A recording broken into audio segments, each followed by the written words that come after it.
പാദസരങ്ങൾ കിലുങ്ങി Aluvapuzha പിന്നെയുമൊഴുകി. Hello, 1000 പാദസരമൊന്നും കിലുങ്ങിയില്ലെങ്കിലും ഒരു പാദസരെങ്കിലും നമുക്കൊന്ന് കിലുക്കി നോക്കിയാലോ. വളരെ ഈസി ആയിട്ട് ചെയ്യാൻ പറ്റുന്ന ഒരു പാദസരത്തിൻ്റെ മോഡലായിട്ടാണ് നമ്മൾ വന്നിരിക്കുന്നത്. അപ്പോൾ എല്ലാവർക്കും നമ്മുടെ പുതിയ വീഡിയോയിലേക്ക് സ്വാഗതം.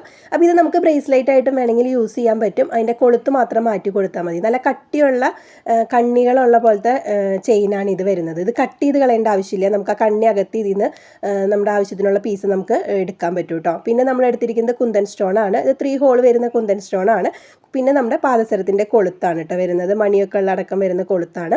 കുന്തൻ സ്റ്റോൺ കണക്ട് ചെയ്യാനായിട്ട് ഫ്യൂ സ്റ്റാറാണ് എടുത്തിരിക്കുന്നത്. അപ്പോൾ ഇത്ര ഐറ്റംസ് വെച്ചാണ് നമ്മൾ ഈ ഒരു പാദസരം ചെയ്യുന്നത്. ആദ്യം നമ്മുടെ ലെങ്ത്തിനനുസരിച്ച് നമുക്ക് ഈ ഒരു കണ്ണി അകത്തി എടുക്കാം. ഇത് കട്ട് ചെയ്ത് കളയാത്തത് കൊണ്ട് തന്നെ നിങ്ങൾക്ക് എളുപ്പമായിട്ട് എടുക്കാനും പറ്റും. നമുക്ക് സെപ്പറേറ്റ് ചെയ്ത് എടുക്കാനും പറ്റും. അപ്പോൾ എത്ര ലെങ്ത്ത് വേണം നോക്കിയിട്ട് നമുക്ക് ആ ഒരു കണ്ണി മാത്രം അവിടെ നിന്ന് അകത്തി എടുക്കാം. പിന്നെ കുന്തൻ സ്റ്റോണൊക്കെ വാങ്ങിക്കുമ്പോൾ നിങ്ങൾ പ്രത്യേകം ശ്രദ്ധിക്കണം. കുന്തൻ സ്റ്റോൺ ഈ ഒരു ബോക്സ് ടൈപ്പ് വരുമ്പോൾ ഒരുപാട് ഡാമേജ് വരും. അപ്പോൾ നമ്മൾ വാങ്ങിക്കുന്ന ഷോപ്പുകാരെ നമുക്ക് കുറ്റം പറയാൻ പറ്റില്ല, കാരണം അത് ബോക്സിൽ വരുന്നതായിട്ടാണ്. അപ്പോൾ നിങ്ങൾ പീസായിട്ട് വാങ്ങിക്കാൻ ശ്രദ്ധിക്കുക. സിംഗിൾ പീസൊക്കെ ആയിട്ട് വാങ്ങിക്കുമ്പോൾ റേറ്റ് വരും, എങ്കിലും നമുക്ക് നല്ല ക്വാളിറ്റിയുള്ള ഐറ്റംസ് കിട്ടും. ബോക്സൊക്കെ വരുന്നത് ഇത്തിരി ഡാമേജ് ഉണ്ടായിരിക്കും അതിൽ കൂടുതലും. അപ്പോൾ നമ്മൾ കണ്ണി അകത്തി ഇനി ആ കണ്ണി ക്ലോസ് ചെയ്ത് കൊടുക്കാം കേട്ടോ. ഇങ്ങനെയാകുമ്പോൾ നമുക്കൊട്ടും വേസ്റ്റ് വരുന്നില്ല കേട്ടോ. കണ്ണിയൊന്നും നമ്മൾ കട്ട് ചെയ്യുമ്പോൾ പോകുന്നില്ലല്ലോ.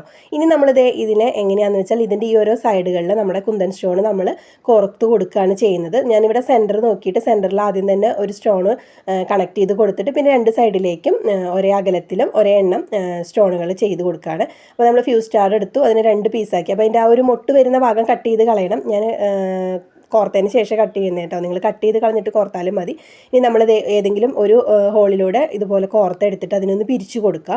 അപ്പോൾ ചെറിയൊരു പീസ് വളച്ച് കോർത്താൽ മതി. നമ്മൾ ബാലൻസ് കട്ട് ചെയ്ത് കളയും, കാരണം നമുക്കിത് വളച്ചെടുക്കുമ്പോൾ 2 ലെയറിൻ്റെ ആവശ്യമില്ല. അപ്പോൾ ഇതുപോലെ കട്ട് ചെയ്ത് കളയും. അപ്പോൾ നിങ്ങൾ ചെറിയൊരു പീസിൽ നിങ്ങളത് കോർക്കാതെ നമ്മൾ ആ ഒരു മുട്ടുഭാഗം കട്ട് ചെയ്ത് കളഞ്ഞു. ഇനി ഇതിനെ നമ്മുടെ ചെയിനിലേക്ക് കണക്ട് ചെയ്ത് കൊടുക്കുകയാണ്. ഇതിൽ ശ്രദ്ധിക്കാനുള്ള ഒരു കാര്യം എന്ന് പറയുന്നത്, നമ്മൾ ഈ കണക്ട് ചെയ്ത് കൊടുക്കുന്നത് എല്ലാം ഒരേപോലെ ചെയിൻ പിടിച്ചിട്ട് കണക്ട് ചെയ്ത് കൊടുക്കണം. ആദ്യത്തെ നമുക്ക് എളുപ്പമായിരിക്കും, നമുക്ക് എങ്ങനെ വേണമെങ്കിലും കണക്ട് ചെയ്യാം. പക്ഷേ അടുത്ത പീസുകൾ തുടങ്ങി നമ്മൾ ശ്രദ്ധിക്കണം, ഇല്ലെങ്കിൽ ഒരെണ്ണം മറിഞ്ഞും ഒരെണ്ണം നേരെയും കെടുന്നു പോകും. അപ്പോൾ അതില്ലാതിരിക്കാൻ ശ്രദ്ധിക്കുക. അപ്പോൾ ഇത് കണക്ട് ചെയ്യുന്നതിൽ മാത്രമാണ് നമുക്ക് കുറച്ചൊരു പണി വരുന്നുള്ളൂ.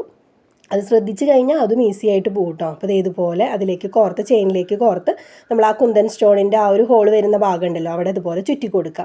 അതിനുശേഷം 2-3 ചുറ്റിയിട്ട് ബാലൻസ് കമ്പി നമുക്ക് കട്ട് ചെയ്ത് കളയാം. അപ്പോൾ നമ്മൾ ആദ്യം ചുറ്റിയ കമ്പി ചിലപ്പോൾ നമ്മളിങ്ങനെ വളച്ചെടുക്കുന്ന സമയത്ത് കുറച്ചിങ്ങനെ പൊന്തി നിൽക്കുന്നുണ്ടാവും. അപ്പോൾ അതും കൂടി നിങ്ങൾ കട്ട് ചെയ്ത് കളയണം, അല്ലെങ്കിൽ അത് നമ്മൾ ഇടുന്ന സമയത്ത് കാലുമയൊക്കെ കൊള്ളും. അപ്പോൾ അത് ശ്രദ്ധിക്കുക. അപ്പോൾ ഇനി നമ്മളിത് ഇത് കമ്പിയായ കാരണം നമുക്കിത് എങ്ങനെ വേണമെങ്കിലും സ്ട്രെയിറ്റ് ആക്കി വെക്കാം. പക്ഷേ എങ്കിലും കോർത്ത് കൊടുക്കുന്ന സമയത്ത് നിങ്ങൾ ശ്രദ്ധിച്ചിട്ട് കോർക്കുക കേട്ടോ. ചെറിയ രീതിയിൽ ഹാങ് ചെയ്യുന്ന പോലെ വേണം. ടൈറ്റായിട്ട് പിടിച്ചിട്ട് നമ്മൾ ചുറ്റി കൊടുത്തു കഴിഞ്ഞാൽ നമ്മുടെ കുന്തൻ സ്റ്റോണ് ഒട്ടും ഹാങ് ചെയ്യില്ല, ഇങ്ങനെ ഭയങ്കര സ്റ്റിഫായിട്ട് നിൽക്കും. അപ്പോൾ അതും ശ്രദ്ധിച്ചോളൂ. ഇപ്പോൾ നമ്മൾ സെൻറ്ററിൽ ചെയ്തിട്ടുണ്ട്. ഇനി നമുക്ക് 2 സൈഡിലേക്കാണ് വേണ്ടത്. നിങ്ങൾക്ക് വേണമെങ്കിൽ 2 സൈഡിലും ഒരേപോലെ, ഇപ്പോൾ ഒരു വലത്തെ സൈഡിൽ കോർത്ത് അതേപോലെ തന്നെ ഇടത്തെ സൈഡിൽ അങ്ങനെ വേണമെങ്കിൽ 2 സൈഡിൽ ഒരേപോലെ കോർത്ത് പോവാം. ഞാനിപ്പോൾ ഒരു സൈഡ് കോർത്തിട്ടാണ് ഓപ്പോസിറ്റ് സൈഡ് കോർക്കുന്നത്. അതുപോലെ ശ്രദ്ധിക്കേണ്ട ഒരു കാര്യം എന്ന് പറഞ്ഞാൽ, നമ്മൾ എത്ര കണ്ണി വിട്ടിട്ടാണ് രണ്ടാമത്തെ കുന്തൻ സ്റ്റോൺ കോർക്കുന്നത് അതേ ഗ്യാപ്പ് നിങ്ങൾ പിന്നെ എല്ലാത്തിലും ശ്രദ്ധിക്കുക. ഒരു 3 കണ്ണി വിട്ടിട്ടാണ് നമ്മൾ അടുത്തത് കോർക്കുന്നതെന്നുണ്ടെങ്കിൽ പിന്നെ എല്ലാം 3 കണ്ണിയുടെ ഗ്യാപ്പിൽ തന്നെ കോർത്ത് പോയെങ്കിലാണ് ഫൈനലായിട്ട് വരുമ്പോൾ അതിന് ആ ഒരു പെർഫെക്ഷൻ കിട്ടുള്ളൂ. അല്ലെങ്കിൽ നമ്മൾ ഒരെണ്ണം 3 ചെയ്തു, ഒരെണ്ണം 4 ചെയ്തു, അങ്ങനെ വന്ന ഒരു ഭംഗി ഉണ്ടാവില്ല കേട്ടോ. അപ്പോൾ അത് നിങ്ങളൊന്ന് ശ്രദ്ധിക്കുക. അപ്പോൾ നമ്മൾ അടുത്ത കുന്തൻ സ്റ്റോൺ കോർത്ത് കൊടുക്കാൻ പോവുകയാണ്. പിന്നെ ഒരു കാര്യം ശ്രദ്ധിക്കേണ്ടത്, നിങ്ങൾ അടുപ്പിച്ച് കോർക്കരുത്. അത് 1-2 കണ്ണി വിട്ടിട്ട് കോർക്കരുത്. കാരണം എന്താണെന്ന് വെച്ചാൽ അത് ഭയങ്കര അടുത്ത് വരുമ്പോൾ ഒരു ഭംഗി ഉണ്ടാവില്ല കേട്ടോ. ചിലപ്പോൾ അത് കുന്തൻ സ്റ്റോണുകൾ തമ്മിൽ മുട്ടിയിരിക്കുന്ന രീതിയിലൊക്കെ ആവും. അത് ചിലപ്പോൾ ഒരു ഭംഗി ഉണ്ടാവില്ല, കുറച്ചൊരു ഗ്യാപ്പ് ഉണ്ടാവണം. ഞാനിവിടെ ഒരു 3 കണ്ണി വിട്ടിട്ട് 4ാമത്തെ കണ്ണിയിലാണ് കോർത്ത് കൊടുക്കുന്നത്. അപ്പോൾ നമുക്കതിൻ്റെ ഒരു ഗ്യാപ്പ് അവിടെ ഫീൽ ചെയ്യുമ്പോഴാണ് അതിനൊരു ഭംഗി വരുന്നത്. അപ്പോൾ നിങ്ങൾ ഇപ്പോൾ ഇത് കോർത്തു, അതിൻ്റെ തൊട്ടടുത്ത കണ്ണിയിൽ കോർക്കരുത്. കാരണം ഇത് കുന്തൻ സ്റ്റോൺ 3 ഹോൾ വരുന്നത് കുറച്ച് അത്യാവശ്യം വലിപ്പമുണ്ടല്ലോ. അപ്പോൾ അത് തിക്കായിട്ട് വരും, അത് ഭംഗി ഉണ്ടാവില്ല. അപ്പോൾ നിങ്ങളത് ശ്രദ്ധിക്കുക. ചെറിയ ബീഡൊക്കെ ആണെങ്കിൽ നമുക്ക് 2 കണ്ണിയൊക്കെ വിട്ട് കോർത്ത് കൊടുക്കുന്നതുകൊണ്ട് കുഴപ്പമില്ല. ഇങ്ങനത്തെ സ്റ്റോണൊക്കെ വരുന്ന സമയത്ത് അതൊരു ഭംഗി കുറവായിരിക്കും. അപ്പോൾ 3 കണ്ണി വിട്ട് 4ാമത്തെ കണ്ണിയിലാണ് അത് കോർത്ത് കൊടുക്കുന്നത്. ഇതാണ് ഞാൻ പറഞ്ഞത്, നമ്മൾ ആദ്യം കോർത്ത ചെയിൻ സ്ട്രെയിറ്റ് പിടിച്ചിട്ട്, ആദ്യം കുന്തൻ സ്റ്റോൺ കോർത്ത രീതിയിൽ ചെയിൻ സ്ട്രെയിറ്റ് പിടിച്ചിട്ട് നമ്മൾ അടുത്തതും കോർക്കുക. ഇനി എല്ലാം ഈ ഒരു കാര്യം ശ്രദ്ധിച്ച് പോവുക, അല്ലെങ്കിൽ മറഞ്ഞു പോവും. പിന്നെ ഇത് കമ്പി ആയ കാരണം ഞാൻ നേരത്തെ പറഞ്ഞ പോലെ തന്നെ നിങ്ങൾക്ക് ചെരിച്ചൊന്ന് ജസ്റ്റ് പ്രസ് ചെയ്ത് ചെരിച്ച് വെക്കാം. പക്ഷേ എങ്കിലും കാലിലിടുന്ന സമയത്ത് അത് മറിഞ്ഞു പോകാനുള്ള ചാൻസ് ഉണ്ട്. അപ്പോൾ നിങ്ങൾ കോർത്ത് കൊടുക്കുമ്പോൾ തന്നെ നല്ല രീതിയിൽ ശ്രദ്ധിച്ച് കോർത്ത് പോവാം കേട്ടോ. ഇതുപോലെ ചുറ്റിയെടുക്കുമ്പോഴും ശ്രദ്ധിക്കുക. 2-3 ചുറ്റിയതിന് ശേഷം കട്ട് ചെയ്ത് കളയുക.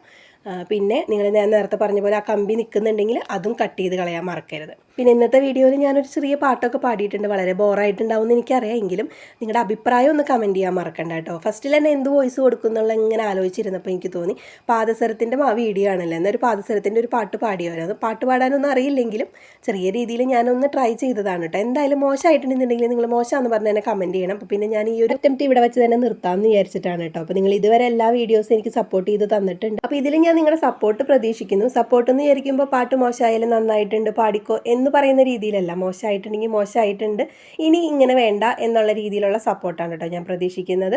പാട്ട് പാടി കൊളാക്കി എന്ന് പറഞ്ഞാൽ അൺസബ്സ്ക്രൈബ് ചെയ്തൊന്നും പോകരുതേ, നിങ്ങളൊന്ന് കമൻറ്റിൽ പറഞ്ഞാൽ മതി. ഞാൻ പിന്നെ മേലാക്കം പാട്ടുമായിട്ട് വരില്ല.